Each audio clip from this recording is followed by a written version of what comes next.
मानवता के रक्षक, दानवता के भक्षक, भक्तों के कल्प वृक्ष हो, रघुवंश के अवतंश हो।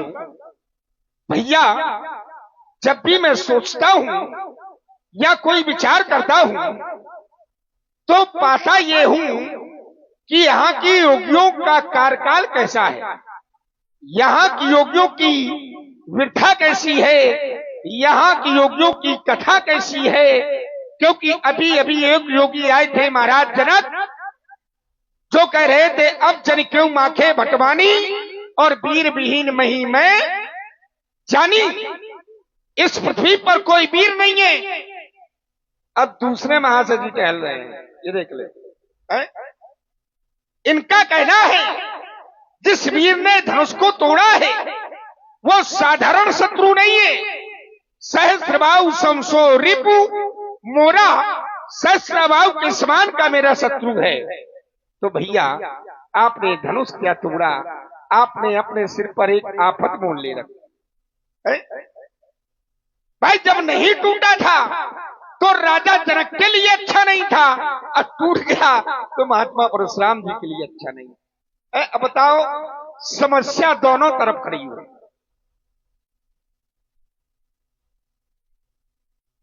जिस प्रकार से इनका यहां पर आगमन हुआ है, देवताओं की स्त्रियां यहां पर नृत्य कर रही थी, गायन कर रही थी, देव मधुनाची कर गाना, लेकिन ये सब आए तो ये सब कुछ बंद हो गया। उसी तरह से जिस तरह से इनकी दशा एक पागल हाथी की तरह है। हाथी जब पागल हो जाता है तो जहां जाता है तो सब चौपट ही चौपट करता है? और जब उस पागल हाथी को जब अपने काबू में किया जाता है तो जो महावत होता है वो उस हाथी को एक नुकीले अंकुश के द्वारा काबू करता है। तो आज आप राम रूपी महावत बनकर के लक्ष्मण रूपी अंकुश का प्रयोग करें, ये जरूर काबू में हो जाए। इनको काबू कोई नहीं कर सकता, क्योंकि मैं जानता हूं आपकी थाली में वो पुष्प नहीं है जिससे महात्मा परशुराम जी की पूजा हो पाएगी, और मेरी थाली में ऐसे बहुत सारे सुमन हैं कि आज इनकी नीचे से ऊपर तक विधिवत पूजा करूंगा, कोई कसरी नहीं छोड़ूंगा। हाँ, भार्गव कौन संदेशा लाए, गाय जाति के गीत के अंत के बाद रहा रण का बाजा, कहा जा रहा इन महिपालों से सो बिलगाई विहाई समाजा, रघुपत हो आदेश आपका भार्गव लड़ने आए। भार्गव कौन संदेशा लाए भैया, ए मेरे आराध भैया कर दो शक्ति प्रदान। अरे मैं हाथों में धनुष बांध लिए इनको छिन्न भिन्न कर डालूंगा, दिखलाएंगे वीरता अगर आज प्रभु तो इनको बेहाल कर डालूंगा। रघुपत हो आदेश आपका भार्गव लड़ने आए। भार्गव कौन सा, अरे बाण वर्षा ना सही तो सिर्फ वाक्यों की वर्षा कर लेने दे। समझ गया? मौनम स्वीकृतम लक्षणम, जब व्यक्ति मौन हो तो समझ लेना चाहिए कि स्वीकृति मिल चुकी है। चलिए चल करके पंडित जी से मिलते हैं, और जब मिलेंगे तभी काम बनेगा, बिना मिले काम बनने वाला नहीं। प्रातः स्मरणीय पूज्यपाद ब्राह्मण देवता बाबा जी, पंडित जी, आपके श्री चरणों में लक्ष्मण का पुनः प्रणाम स्वीकारो। आशीर्वाद। महाराज हमने आपकी घोषणा सुनी, और घोषणा में आपने एक घोषणा सुनाई कि सो बिलगायु विहाई समाजा, न तुम्हारे जंगे समराजा। धनुष तोड़ने वाले से समाज अलग हो जाए या धनुष तोड़ने वाला समाज से अलग हो जाए, अगर ऐसा ना किया गया तो न तुम्हारे जंगे सब राजा, एक भी राजा नहीं बचेगा, सब मारे जाएंगे। अब विचार ये है कि धनुष तोड़ने वाले क्या सब हैं? धनुष तो किसी एक ने तोड़ा है, और जब एक ने तोड़ा है तो दंड एक को मिलना चाहिए कि दंड सबको मिलना चाहिए? प्रश्न ये खड़ा। कि दंड एक को मिलना चाहिए, कि दंड सबको मिलना चाहिए। और महात्मा परशुराम जी के द्वारा घोषणा की गई कि नट मारे जाएंगे। साहब राजा क्या सब लोगों का अपराध है? अगर सब लोगों का अपराध है तो बताएं क्यों? क्योंकि कहते हैं कर्म प्रधान विश्व करी राखा, और जो जस करे सो तस फल चाखा। अगर धनुष तोड़ने वाले ने धनुष को तोड़ करके ये अपराध का कर्म किया है तो धनुष तोड़ने वाले को दंड मिलना चाहिए, लेकिन सबको फिर सबके लिए घोषणा की।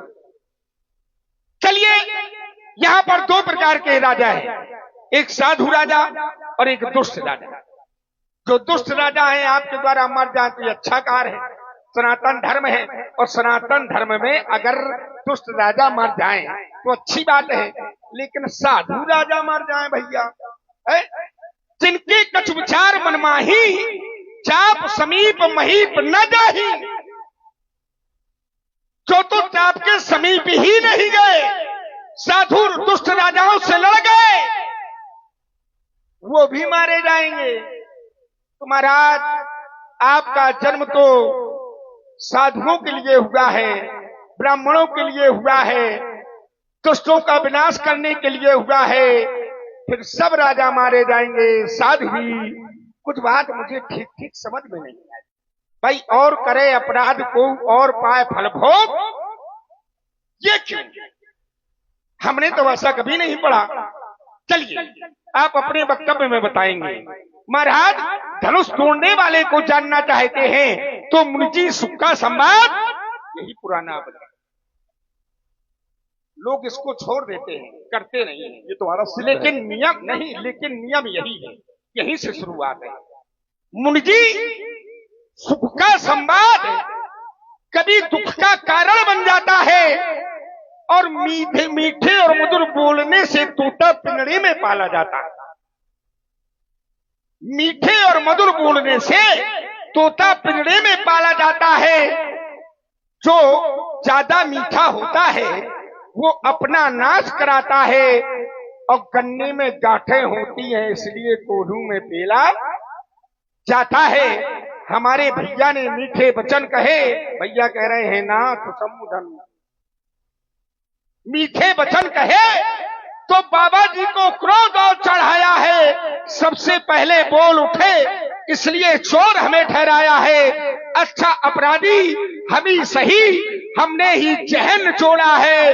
जो करना हो सो करे, आपसे धनो समीने हमीने तोड़ा है। महाराज आप एक धनुष की बात करें, जब हमारी लड़काई अवस्था थी तब हमने एक नहीं, दो नहीं, तीन नहीं, चार नहीं, पांच नहीं, बहु कितनी बहु धनु ही तोरी लड़काई, पर कभऊ नास मिस्कीन गुसाई।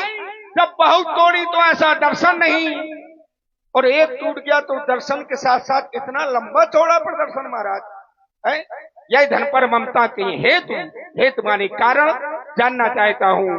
पानी को अल्प विराम कथता।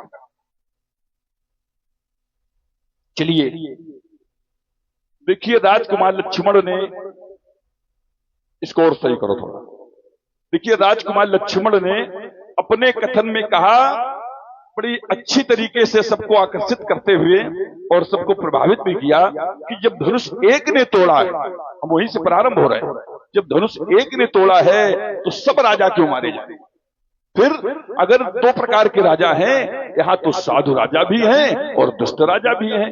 अगर दुष्ट राजा मर जाएं तो ठीक है, लेकिन साधु राजा क्यों मारे जाएंगे। और करे अपराध को और पाओ फल भोग, जब राजाओं का कोई अपराध नहीं है तो राजा क्यों मारे जाएंगे। ये राजकुमार लक्ष्मण का प्रश्न है। उत्तर श्रीमान जी ध्यान से सुनना। देखिए आप लोग भी ध्यान से सुनो।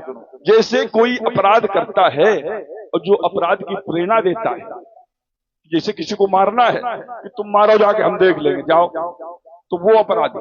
जो मारता है वह अपराधी। और फिर जब अपराध करने के पश्चात उसको छिपने के लिए कोई स्थान नहीं मिलता और उस अपराधी को जो छिपाता है वह भी अपराधी होता है, और अगर दंड मिलेगा तो जो अपराध में संलिप्त पाए जाएंगे सबको कोई न कोई दंड सुनाया जाएगा। इसलिए राजकुमार लक्ष्मण, तुम कह रहे हो कि सब राजा क्यों मारे जाएंगे, मैं पूछ रहा हूं, सो बिलगाओ, मेरी बात पर ध्यान तुमने नहीं दिया। सो बिलग आओ, जिसने धनुष तोड़ा है उसने अगर धनुष तोड़ा है तो आकर हमसे मिल ले। सो बिलग आओ, अलग होकर के आ जाए। अगर ऐसा नहीं करता तो बिहाय समाज अच्छी है, साधु राजा है, छोड़कर चले जाए। अब वो भी नहीं जा रहे, तब मेरी घोषणा है कि न तुम्हारे नहीं है साहब, राजा उस अपराधी को, मेरी दृष्टि में जो अपराधी है, जो मेरा रिपु है, उसको छिपा रहे हैं। और अगर छिपा रहे हो तो मेरी दृष्टि में अपराधी हो, इसलिए न तुम्हारे नहीं है साहब राजा। एक बात फिर राजकुमार लक्ष्मण ने कहा कि मैंने एक नहीं, दो नहीं, तीन नहीं, बहुत नहीं तोरी लड़काई। देखिए, सब लोग विचार करें, लड़काई में तुमने दुनिया तोड़ी है तो अब तुम लड़का नहीं हो। बालक जब छोटा होता है, बालक जब छोटा होता है तो कुछ खाता है और कुछ मुंह में लगाता है, और ये देख करके माता पिता प्रसन्न होते हैं। क्यों? बालक अभी अबोध है, इसे ज्ञान नहीं। और यही अगर बालक 16 साल का हो जाए और फिर खाए और मुंह में लगावे तो लोग क्या कहेंगे? कहेंगे बालक की बुद्धि ठीक नहीं। अगर बालक छोटा होता है, धूल में खेल करके आता है, तो माता पिता अपनी गोद में बैठा लेते हैं। ठीक, दूसरे धूरी भरे तर आए, भूपति बिहस गोद बैठाए, तो बैठा लेते हैं। बालक कहता है ओटी, ओटी दे दो। बालक छोटा होता है, तोतली भाषा में जो बालक कहा तोतली बाता, तो कहता है ओटी दे दो। लेकिन माता पिता समझ जाते हैं कि बालक हमारा रोटी मांग रहा है, और माता पिता रोटी दे देते हैं। और वही बालक अगर 16 साल का हो जाए, कहा ओटी दे दो, ओटी मांगे, तो लोग कहेंगे कि बालक की चिकित्सा करवाओ, किसी चिकित्सक के पास ले जाओ, इसका उपचार करवाओ। तो तुम जब छोटे थे तब तुमने धनुइया तोड़ी, तब तो ठीक था, बालक थे, अबोध थे। लेकिन वही कार्य अगर अब करोगे तो समाज उसे स्वीकार नहीं करेगा। राजकुमार लक्ष्मण, इसलिए सोच समझ के बोलो। जो तुमने बहुदुनही तोरी लड़काई कबहू न असरिस कीन गोस, ऐसा क्रोध नहीं किया जैसा यहां कर रहे हो, वैसा वहां नहीं किया। तो ये भी सिद्ध है कि क्रोध वहां भी किया गया है, लेकिन ऐसा क्रोध नहीं किया गया। ये तुम्हारी बात से सिद्ध हो रहा है। यहाँ बड़े जानकार लोग हैं कि कबहू न अस माने ऐसा, कस माने कैसा, कबहू न असरिस कीन गोसाई, आपने ऐसा क्रोध नहीं किया जैसा आज कर रहे हो। तो राजकुमार लक्ष्मण, तुम जो बोल रहे हो, अगर देखिए किसी साधारण परिवार का बालक बोल रहा है, जहां पढ़ाई लिखाई की व्यवस्था न हो, शिक्षा दीक्षा की व्यवस्था न हो, तो समाज स्वीकार कर लेगा कि चलो पढ़े लिखे नहीं है, ठीक है। लेकिन अगर राज परिवार का, राजा का बेटा, दशरथ जैसे ज्ञानी का बेटा अगर बोलेगा तो समाज उसे स्वीकार नहीं करेगा। इसलिए तुम कह रहे हो कि बहुदुनही तोरी लड़काई कबहून असरिस कीन गोसाई, ये इधर पर ममता के हेतु, ममता का कारण क्या है? तो गुरुदेव के प्रति ममता नहीं होती। ममता के 10 स्थान है राजकुमार लक्ष्मण, बिंदु दे रहा हूं तुम्हारे लिए। जननी माता से ममता होती है, जनक पिता से ममता होती है, बंधु भाई से ममता होती है, सुत पुत्र से ममता होती है, दारा पत्नी से ममता होती है। जननी जनक बंधु सुत दारा, तन इस शरीर से ममता होती है, धन संपत्ति से ममता होती है, भवन आवास से ममता होती है, सुहृद परिवार इष्ट मित्र और परिवारी जनों से ममता होती है। तो ये 10 स्थान बताए गए, इसमें गुरु का नाम नहीं आता। इससे ये सिद्ध होता है कि गुरु के प्रति ममता नहीं होती, गुरु के प्रति भक्ति होती है, श्रद्धा होती है। तो राजकुमार लक्ष्मण जी बोल रहे हो, इसको संभाल करके बोलो।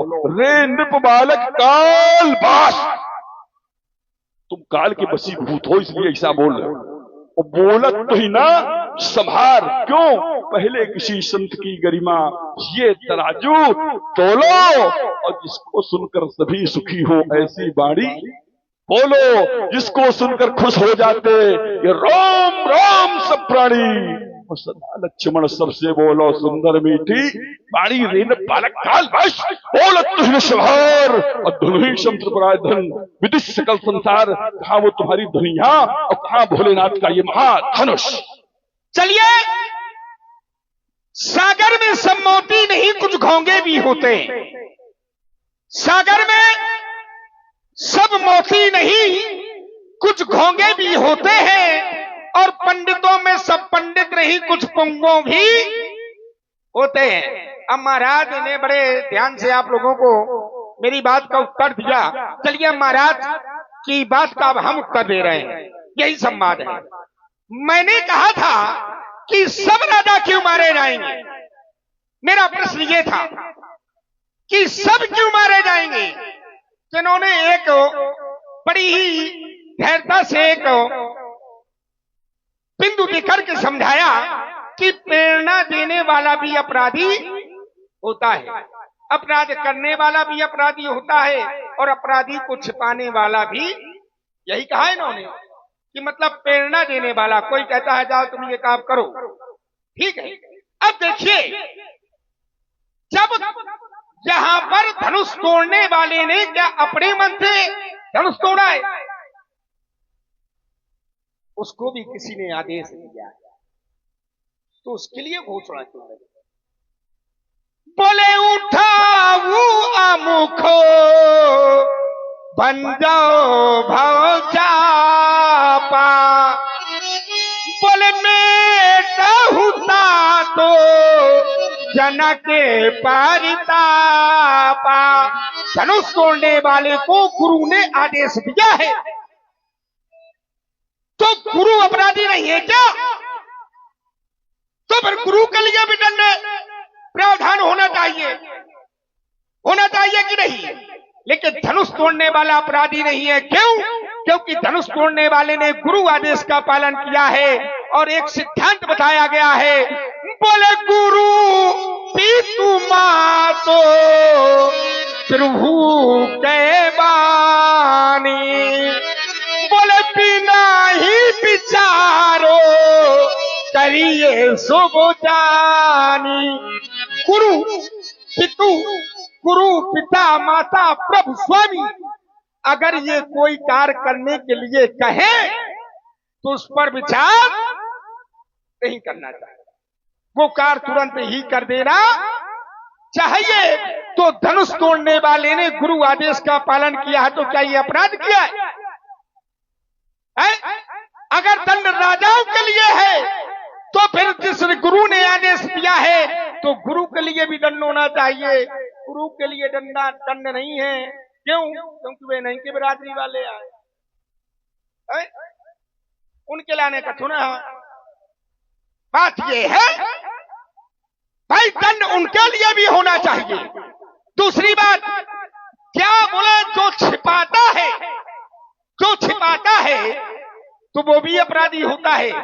तो क्या धनुष तोड़ने वाला राजा की समाज में बैठा है? राजाओं की समाज में धनुष तोड़ने वाला क्या ये राजाओं की समाज में बैठा है क्या? ना, धनुष तोड़ने वाला राजा की समाज में नहीं है, क्योंकि यहां पर जो मंच बनवाए गए हैं सबकी समाज अलग अलग है। राजाओं की समाज अलग, गुरुओं की समाज अलग, जानकी जी की, सीता जी की समाज अलग, सुनैना जी की समाज अलग, सबकी समाज अलग अलग है। जैसे एक ढाली आई है, बोले आशीष दीनो सखी हरसानी। अब हरसानी वो कहां ले गई? बोले निज समाज ले गई सयानी। सीता जी की समाज अलग, राजाओं की समाज अलग, धनुष तोड़ने वाला जहां बैठा है वो समाज अलग। अगर वो समाज अलग है जब वो राजाओं की समाज में है नहीं, तो भैया क्या राजा छिपा रहे हैं? तो फिर राजा क्यों मारे जाएंगे? चलिए, आपने एक बात कही, मैंने कहा था बहु गर्भी तोरी लड़काई। उन्होंने कहा चलो लड़काई अवस्था है, तोड़ दी। और जब बालक लड़काई अवस्था में होता है तो माता के ऊपर, पिता के ऊपर धूल फेंक देता है, बाल खींच देता है, तो माता पिता उस पर क्रोधित नहीं होते। यही बात उन्होंने कही थी। और वही लड़का अगर 16 साल का हो जाए फिर यह काम करे तो गलत है। अगर महाराज यही सिद्धांत आप मेरे लिए है तो महाराज लड़का छोटा होए, छोटे में जो बालक होता है वो नग्न घूमता है कि नहीं घूमता, नंगा घूमता है कि नहीं? और वही बालक कितना बड़ा हो जाए और नंगा घूमे, बताओ भैया। वो सिद्धांत मेरे ऊपर है? वही बालक कितना बड़ा हो जाए और बिना कपड़ा के घूमे भैया, तो इनके लिए कोई अपराध नहीं है। महाराज सुनो, देव सब धनुष समाना, हमारी दृष्टि में सब धनुष समान है।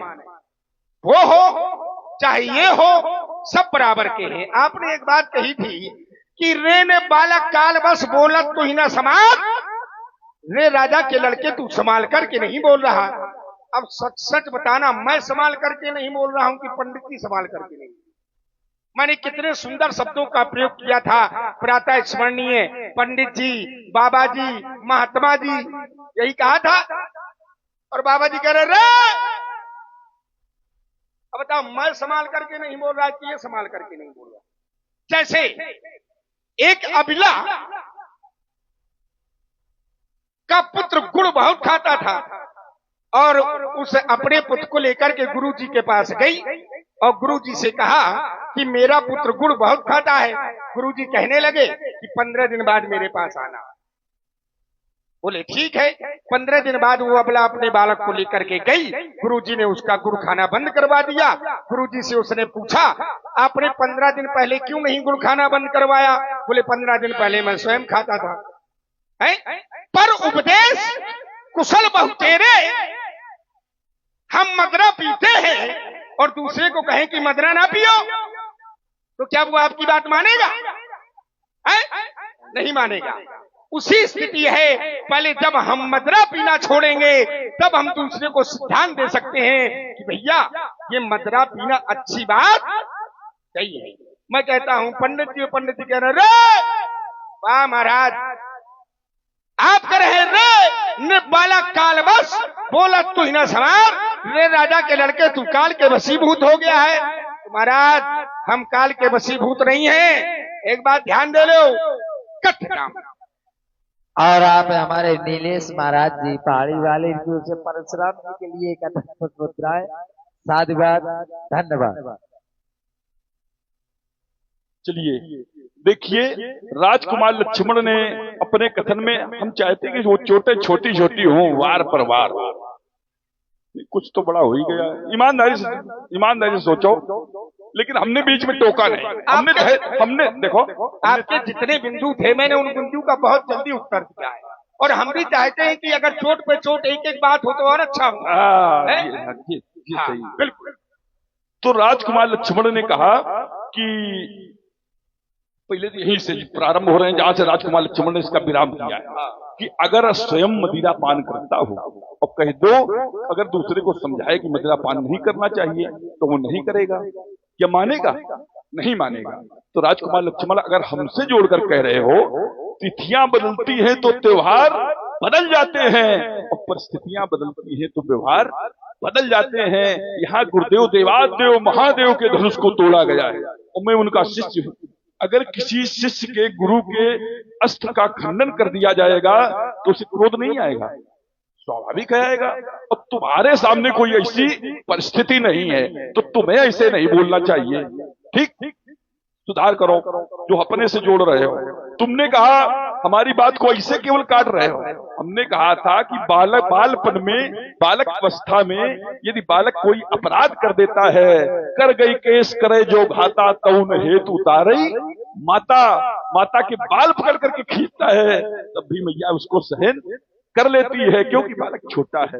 अब ये हमसे तुलना करें कि बालक अगर इतना बड़ा हो जाए। देखिए राजकुमार लक्ष्मण हमसे इस संपूर्ण रामचरितमानस में बाल ब्रह्मचारी शब्द आया, पूरी मां रामचरितमानस एक बार, वो किसके लिए? परशुराम। तो मैं संत हूं और संत समाज की रक्षा के लिए लंगोटी लगा करके घूमते हैं, हमें ये क्या समझ रहे हैं? तो ये तुम्हारी समझ का दोष है बेटा। इसीलिए कह रहा था रे न बालक काल बस बोलत तो ही ना संभार। एक बिंदु और तुम्हारा हम बता दें, तुमने कहा था कि वो राजाओं के समाज में नहीं है। पता नहीं कहाँ पढ़ाई लिखाई नहीं करते हो, इधर उधर घूमते हो। अगर पढ़ते लिखते तो बेटा ये बातें न करते। हम बता रहे हैं कि वो राज समाज में ही है। कैसे? राज समाज, राज समाज विराजत रूरे उडगन मोह जनु जुग विधि पूरे। इसी राज समाज में है। फिर राजा जनक ने कहा था कि पूरी, देखिए यद्यप समाजें अलग अलग हैं, विभाग हैं उनके, लेकिन ये पूरी समाज किसकी है? सोई पुरारी को दंड कठोरा और राज समाज, ये जितनी समाज है ये राज समाज है।